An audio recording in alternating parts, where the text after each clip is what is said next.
and he's here to talk to us about the Oso Slide Memorial. So let's welcome Dayne.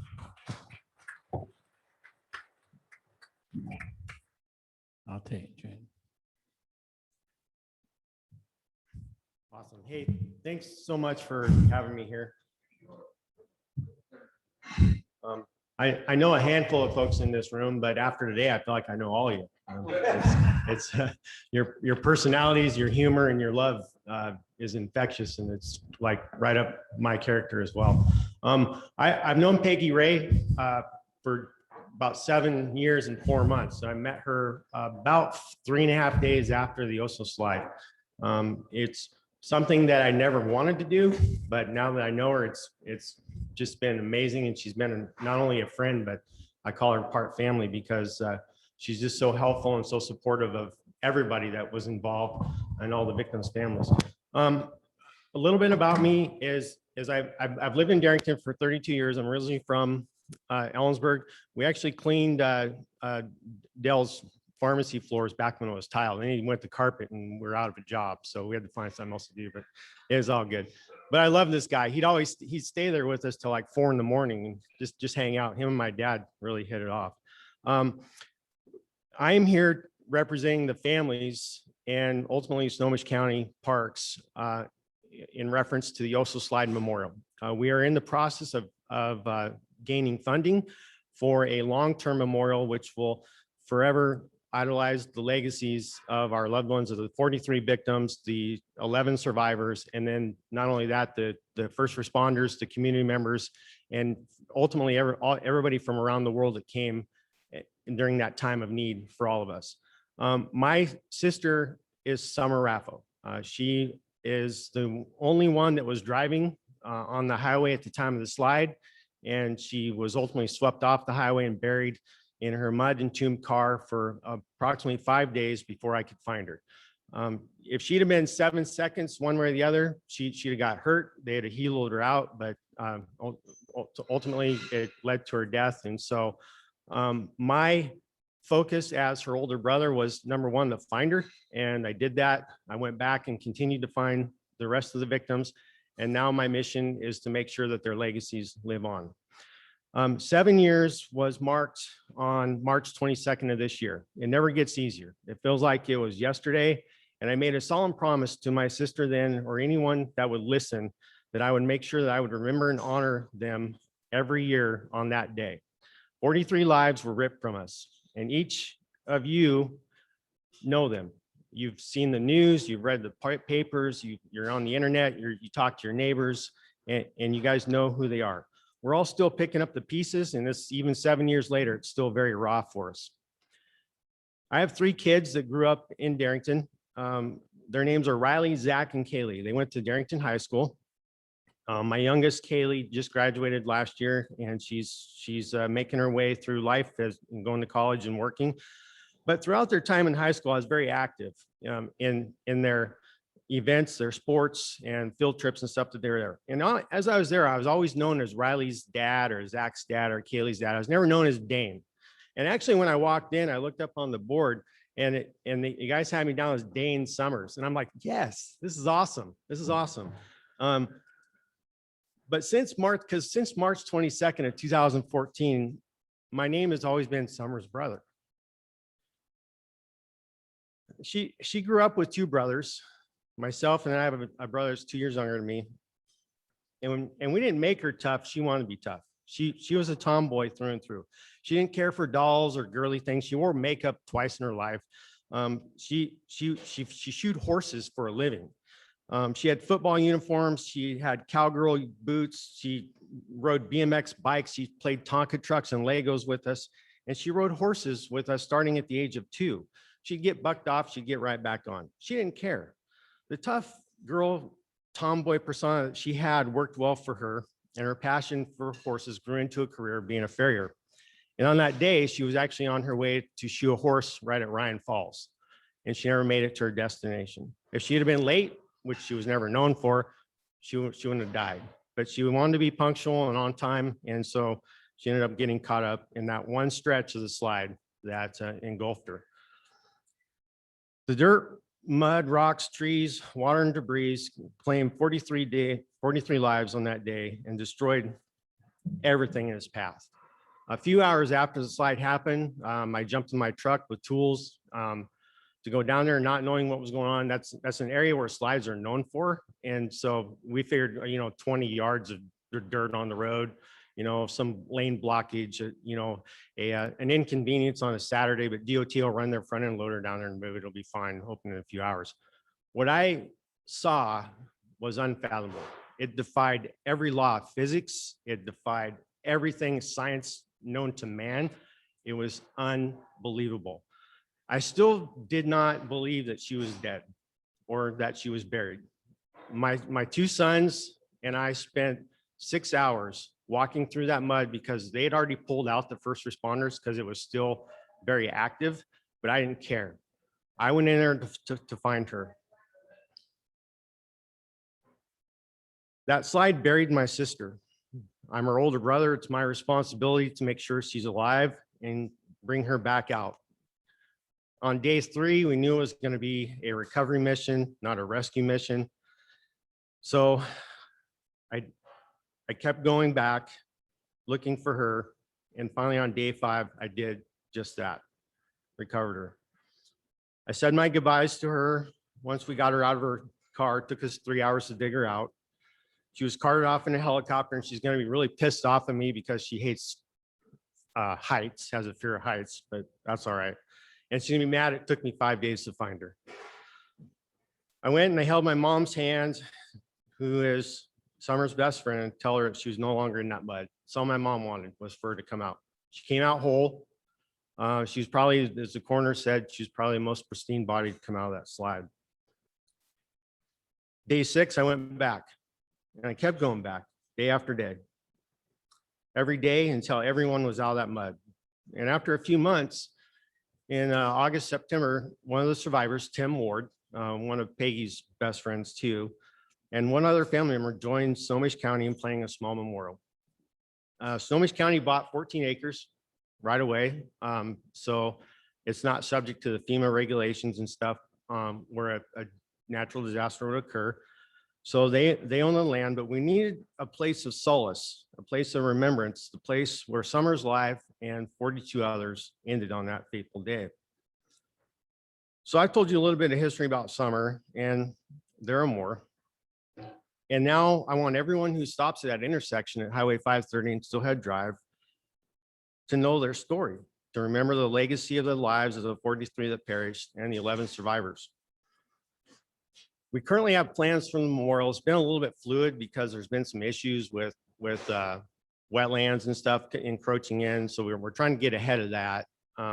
We're having issues with funding, and we're trying to overcome that as well. We've had some staffing changes at Snohomish County Park. So some of the planners have moved on to other jobs. So they got new people. We're trying to bring them up to speed. Otherwise, I would have had a PowerPoint where I could show you the plans and such today. But the idea is to divide it into 4 sections. There's going to be a victims and survivors wall. There's going to be a parking lot for 25 cars, bathroom facilities, a turnaround, a plaza.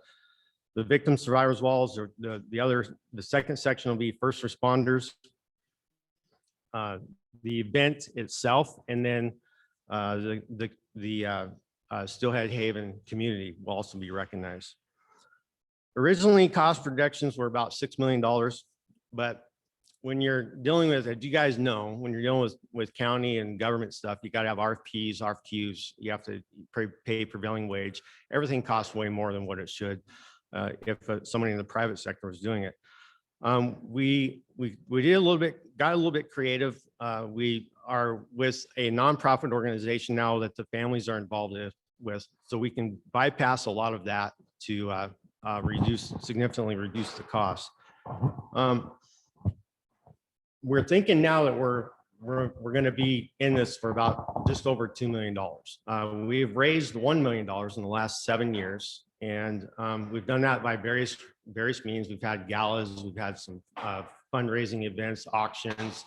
We've sold the Oh So Strong safety shirts that they came out with. They brought back that design and that clothing line just for us.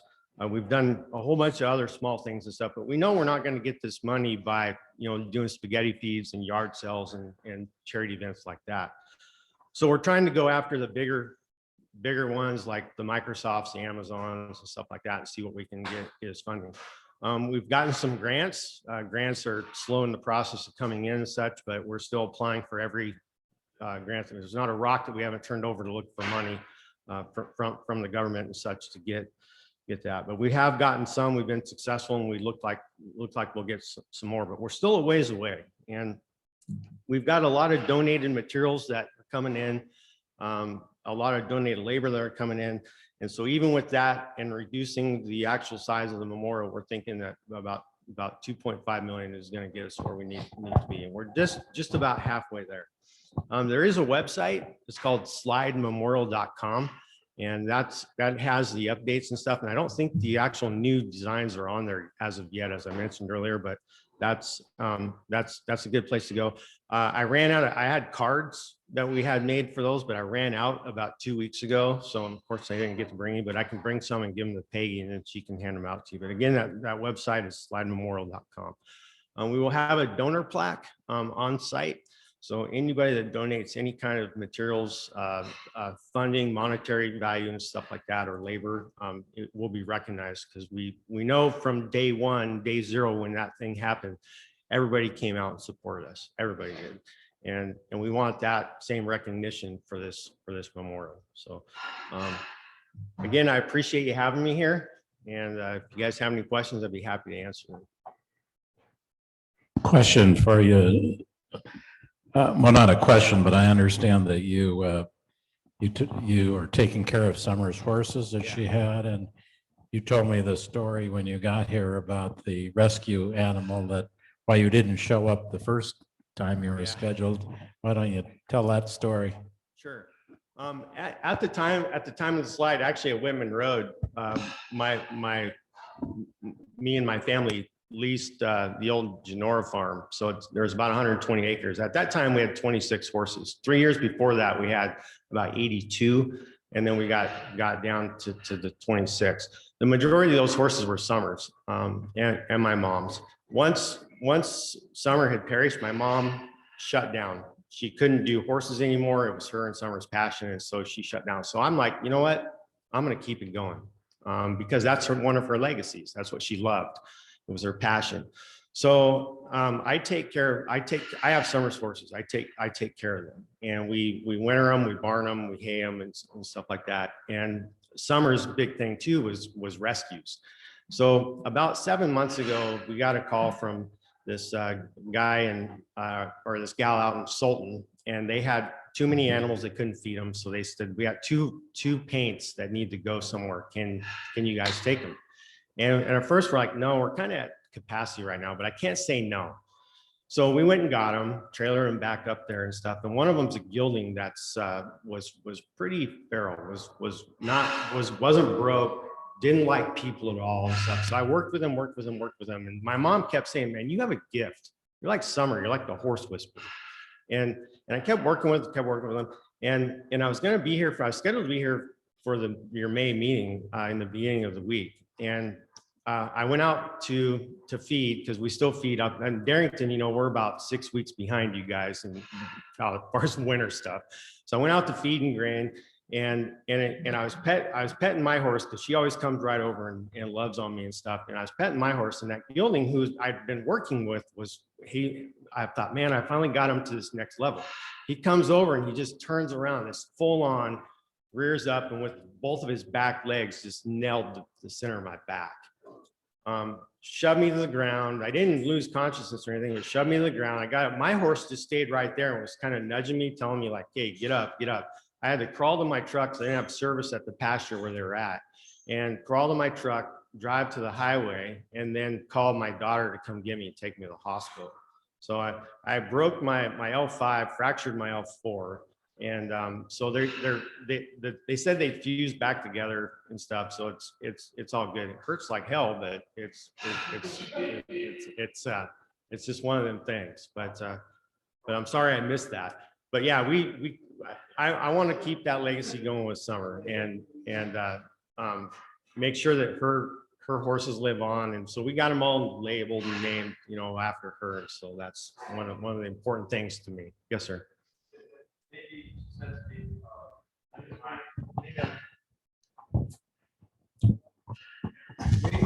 Raise your hand. It may be too sensitive, and I'd understand if you didn't want to answer this, but how did you know she was in the mudslide? She was scheduled to go shoe the horse at Ryan Falls. In that straight stretch there's a couple of houses basically on the north side of the road. My mom was in Puyallup at the time, and she was at a religious event, and so she had been in contact with Summer and knew that Summer was going to go there. Summer lived in an apartment above the barn at my folks' house, so they knew each other's schedule like the back of their hand. And my mom had actually heard that there was a slide, but she also knew Summer was headed down to Ryan Falls to shoe the horse. So my mom called me right away, like literally half an hour after it happened, and said, "Hey, what's going on with the highway?" And I said, "Well, what do you mean?" She goes, "Well, there's a mudslide down by Skegland Hill." And I said, "Well, I don't know, but I'll find out." So I started calling around to some of my law enforcement buddies, fire department folks and stuff like that. And at the same time, I'm hearing sirens going by, and I'm like, I'm on the other side of town, and I'm on Giles Road, just outside of Darrington. And like, why are there sirens going that way? This is just really weird. Well, it turns out it was concrete and all upper Skagit responding to the event.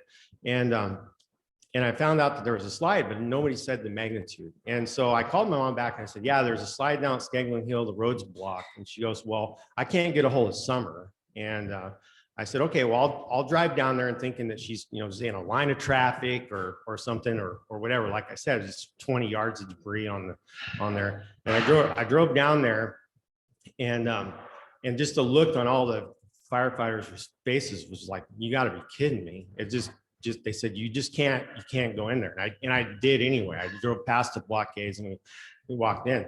But the deputies that were there were saying, we didn't see any blue car, because she drove a blue Subaru Impreza. She said, "We didn't see any blue car. We haven't seen any, no one said Summer and stuff." And her phone was going right to voicemail.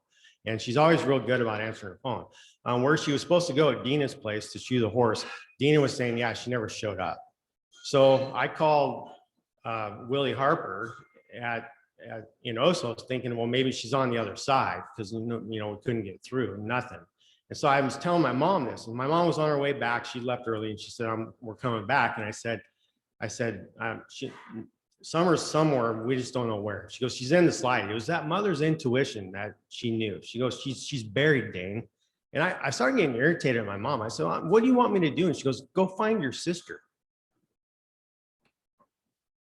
And I did, but it was tough. It was tough, but we got it.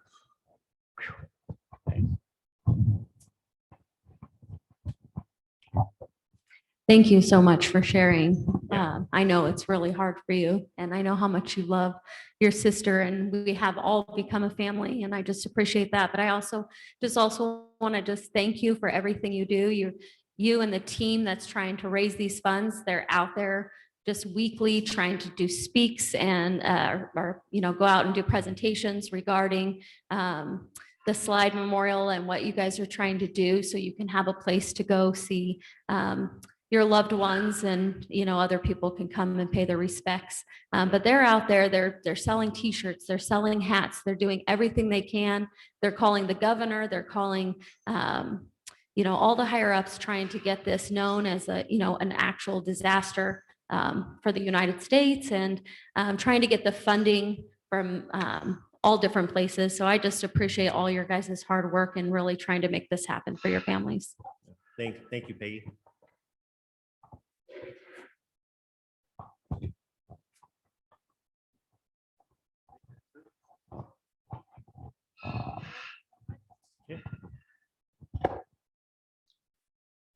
Thank you for your presentation. Yeah, That you're was very excellent. welcome.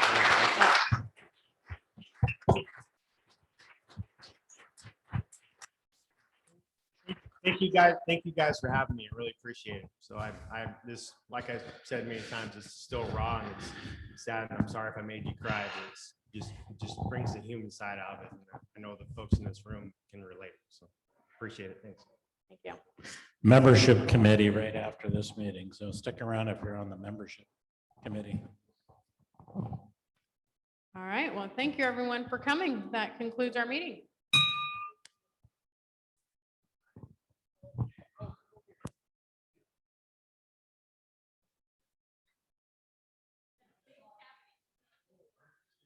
Yep.